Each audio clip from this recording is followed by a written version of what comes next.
L'info éco avec Capital. On commence par la mauvaise nouvelle du jour. D'après une étude du courtier Meilleur Taux, les mensualités pour acquérir un bien dans les grandes villes ont flambé depuis l'année dernière. Acheter un logement de 70 mètres carrés vous coûtera par exemple 3 996 € par mois à Paris, soit une augmentation de 484 € par rapport à 2021. Ce calcul prend en compte le coût du crédit et de la taxe foncière. À Angers, les mensualités ont également explosé, plus de 181 € sur un an.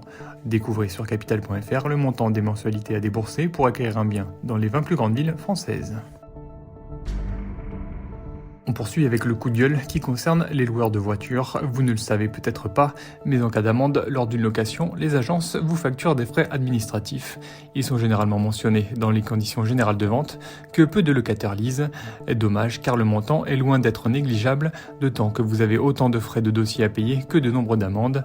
La facture peut alors vite grimper, surtout à l'étranger où il est facile de se faire piéger si vous ne connaissez pas les règles de circulation du pays. Notre site vous détaille le montant de ces frais en fonction du loueur. Le raté du jour concerne le bilan annuel du cabinet d'avocats parisien Realize, dont Nicolas Sarkozy détient 34% des parts en tant qu'associé fondateur. Au 31 décembre 2021, le bénéfice net enregistré par la structure n'avait atteint que 564 000 €, un chiffre très éloigné du record de 2020, millésime lors duquel les profits du cabinet avaient dépassé le million d'euros. L'actualité judiciaire chargée de l'ancien président, condamné à 2 reprises en 2021, est sans doute pour quelque chose dans ses résultats décevants.